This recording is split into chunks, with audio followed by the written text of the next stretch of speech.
You've set an incredible example for all of us. I'm honored to follow in your footsteps. The morning sun cast a golden hue over the naval base, glimmering against rows of crisp uniforms and polished boots. Families filled the bleachers waving flags and holding back tears of pride. Among them stood an older man in a simple navy blue polo shirt, his weathered face marked with years of service and sacrifice. His name was Robert Bob Suit, a retired Navy veteran who hadn't been on a military base in nearly 30 years.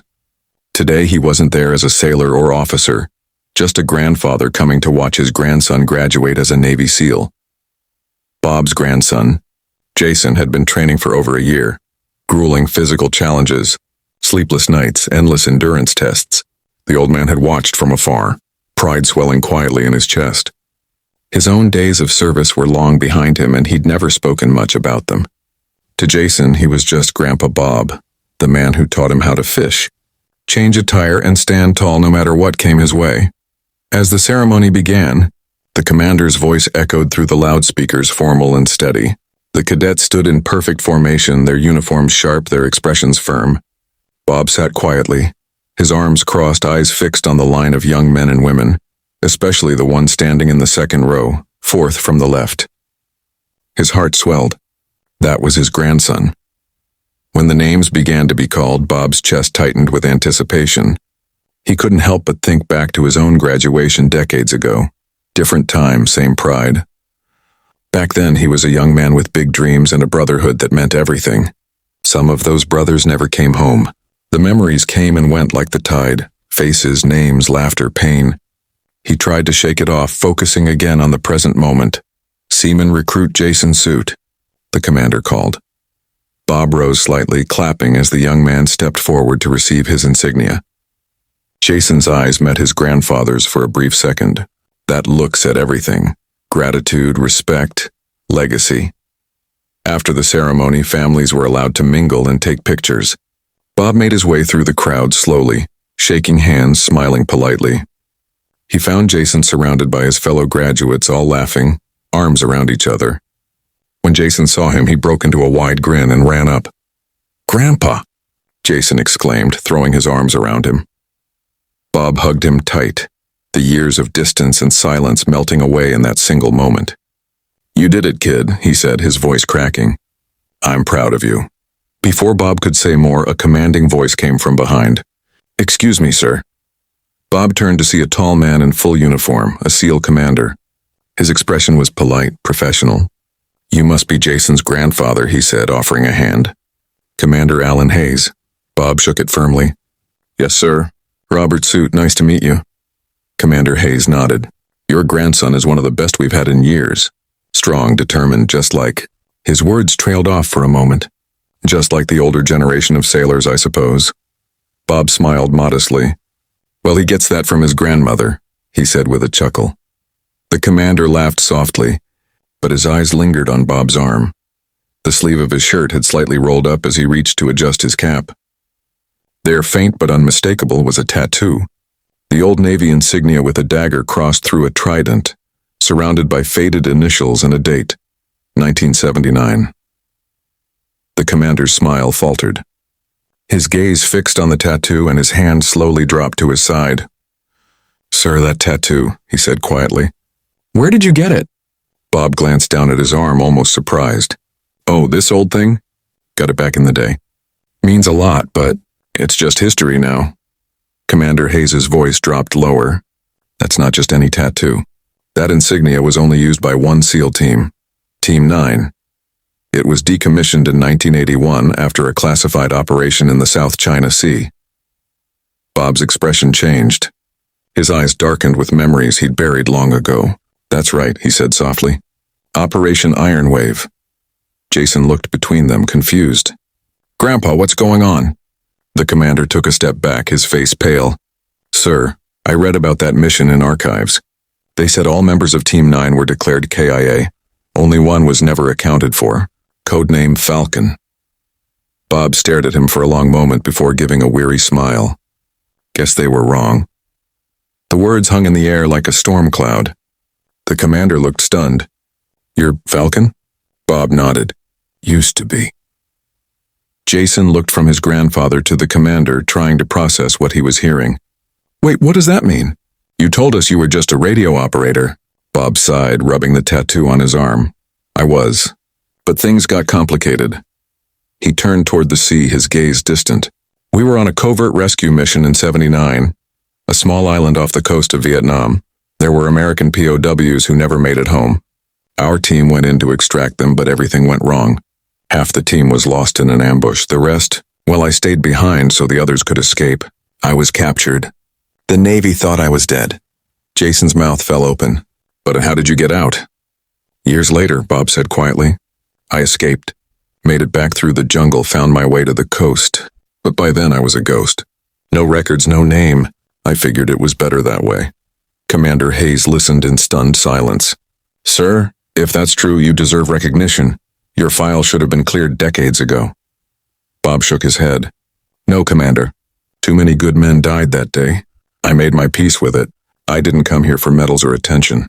I came to see my grandson take his place in the ranks. Hayes nodded slowly, still processing. Understood, sir. But with your permission, I'd like to verify this. You could bring closure to an entire generation of SEALs. Bob hesitated. He hadn't told anyone this story in 40 years. It wasn't about glory, it was about ghosts. But the way his grandson was looking at him, wide-eyed, filled with admiration, it stirred something in him.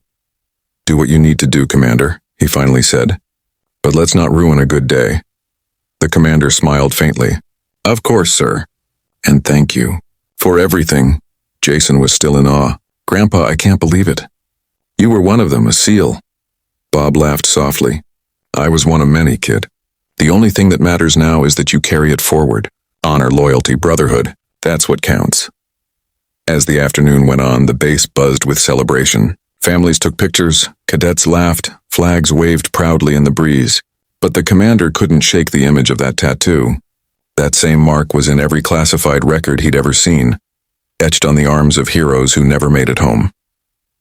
Later that evening, while the others enjoyed the reception, Commander Hayes slipped away to his office. He opened his secure terminal, pulling up archived files from 1979. After typing in a few authorizations, he found it, Operation Ironwave.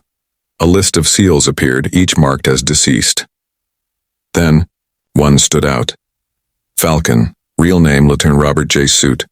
Status, missing. Presumed KIA. He leaned back, exhaling slowly. The man was a legend, lost to time, presumed dead, and now he'd walked right onto the base, alive and well, just to see his grandson graduate. Hayes picked up the phone, dialing his superior. Sir, we have a situation, he said quietly. Falcon's alive. The other end went silent for a moment. Repeat that. Lieutenant Robert Suit, Operation Ironwave, he's here at the graduation. I confirmed the tattoo and his account matches classified details. Understood, came the reply. Keep him there. We'll handle this personally. Hayes hung up slowly, uncertainty flickering in his eyes. He respected the man deeply, but this was above his rank. Whatever came next could change everything. Outside, Bob stood by the pier looking out over the water.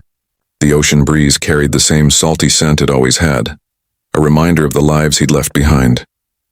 Jason joined him quietly, hands in his pockets. You okay, Grandpa? Yeah, Bob said with a faint smile. Just thinking. About what? About how sometimes the past doesn't stay buried. It has a way of finding you no matter how far you run. Jason frowned slightly. Are you in trouble? Bob chuckled. Nah, just might have to talk to some old friends soon. As the sun dipped below the horizon, turning the sky shades of orange and red, the old veteran and his grandson stood side by side, 2 generations of sailors bound by blood and duty. But somewhere behind them, unseen eyes were already watching, waiting for the man known as Falcon to be recognized once more. And deep down, Bob knew this wasn't over. The convoy rolled through the barren desert, dust swirling in the air like ghosts of forgotten wars. Inside the lead jeep, General Harlow sat quietly, his eyes fixed on the horizon. Beside him, Eleanor Grant stared out the window, her face calm but her mind replaying memories she had buried for decades. Neither spoke for a long time. The road was rough, and every jolt seemed to shake loose another memory from the past. The sound of helicopters, the scent of smoke, the crack of gunfire. When they finally reached the old training ground, the place looked deserted. The metal watchtower leaned at an angle, eaten away by rust. The sand had swallowed most of the old barracks.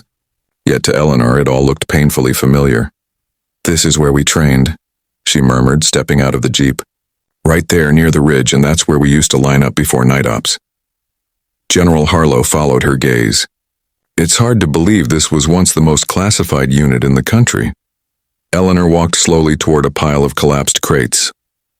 Her boots crunched against the sand. "We weren't supposed to exist," she said softly. "That's why they erased us when things went wrong." The general's expression hardened. "Tell me what happened, Eleanor." "The real story. I deserve to know." She nodded, eyes distant. "It was April 3rd, 1997. Operation Silent Strike. We were ordered behind enemy lines to extract an undercover informant. Codename Hawk. The mission was supposed to be routine. But someone leaked our position. The wind blew sharply through the hollow base, whistling through the broken structures. We walked into an ambush," she continued. "They came at us from all sides, mortars, RPGs, snipers. We held them off for 3 hours. Then one by one I lost my team. Viper 2 was hit first, then Mason, then Torres. By the time the choppers arrived, there was no one left standing but me." The general swallowed hard. "We searched for days. All we found were burnt vehicles and bodies we couldn't identify." Eleanor nodded. "That's because I was taken prisoner. The enemy thought I was valuable. An American woman, a comms specialist. I spent 8 months in a camp outside Basra before an Allied strike hit the area. I escaped during the chaos." She looked up at him, her eyes glistening. "When I came home, there was nothing left to come home to. My unit was gone, my record sealed, my name carved on a wall as dead. So I just disappeared." Harlow exhaled heavily. "All these years you carried that alone." Eleanor smiled faintly. "You carry your ghosts, I carry mine." They walked together toward the edge of the base, where an old concrete wall stood half buried in sand. Eleanor brushed away the dirt, revealing faint letters carved by a knife decades ago. Initials, dates, and code names.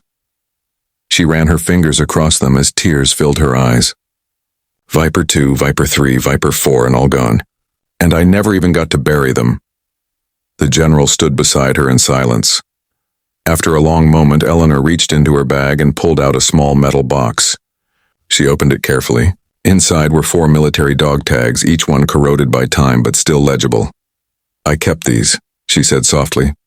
"Recovered them after I escaped. I promised I'd bring them home someday." General Harlow's voice was hushed. "Then let's do it right." Together, they dug a small trench near the memorial wall. The general removed his cap and placed the first dog tag in the sand. Eleanor followed, laying down the others one by one. As she placed the last one, her voice trembled. "You're home now, boys." The general stood at attention. "Fort Branson will build an official monument here," he said quietly. "Your team deserves it." Eleanor looked at him gratefully. "You don't have to do that." "Yes," he said, his tone firm. "I do." For a moment neither spoke. The desert wind seemed to hum softly around them, carrying the faint echo of long-lost soldiers laughing, shouting, and training once again. After a few minutes, they began walking back toward the vehicles. The sun was setting now, bathing the sky in gold and crimson. Eleanor stopped, her eyes fixed on the horizon. "There's one more thing," she said. "The world only knows the generals and the medals, but they should know about the Vipers. Not just our failures, but our courage." Harlow turned to her. "You want the truth made public?" "I think it's time," she said. "We fought for a flag that forgot us. Maybe now it's time for the world to remember." He nodded. "Then we'll make it happen. I'll talk to the Pentagon myself. The Viper's story will be told." Her smile was faint, but full of peace. "Thank you, Ray." They drove back to the base in silence. By the time they arrived, it was night. The flag at Fort Branson fluttered under floodlights, and soldiers stood gathered outside. Word had spread that General Harlow and the legendary Viper 1 had returned. As Eleanor stepped out, the young officers she'd met before, Harris, Cooper, and the others, stood lined up in formation. Harris took a deep breath, stepped forward, and saluted. "Ma'am," he said quietly. On behalf of every soldier on this base. We're sorry. Eleanor smiled kindly.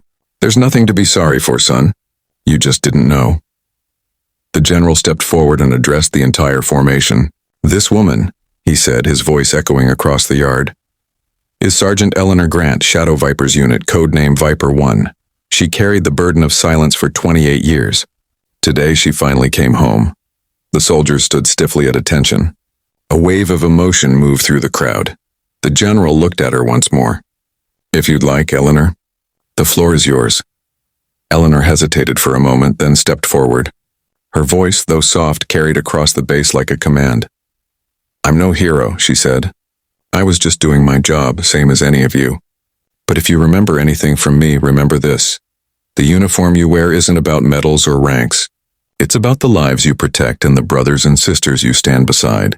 Never take that for granted. She paused, her eyes glistening as she looked around. Because someday all you'll have left are the memories of those who didn't come back. The silence that followed was deep and reverent. Even the wind seemed to still. General Harlow raised his hand in a crisp salute, and this time every single soldier on base followed.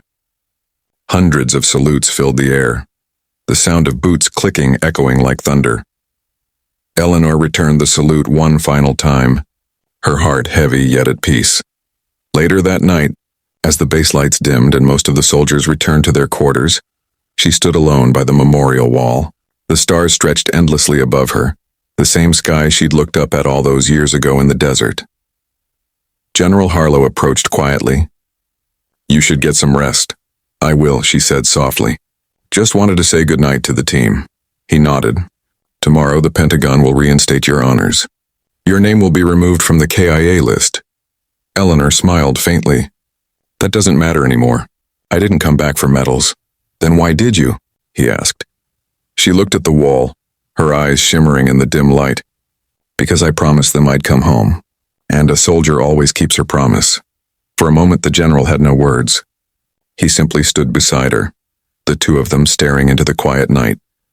Two old warriors who had survived everything but time. Then, faintly, Eleanor whispered, Mission complete. The general straightened his back, giving one final salute. Welcome home, Viper 1. As they turned to leave, the wind swept gently across the memorial wall.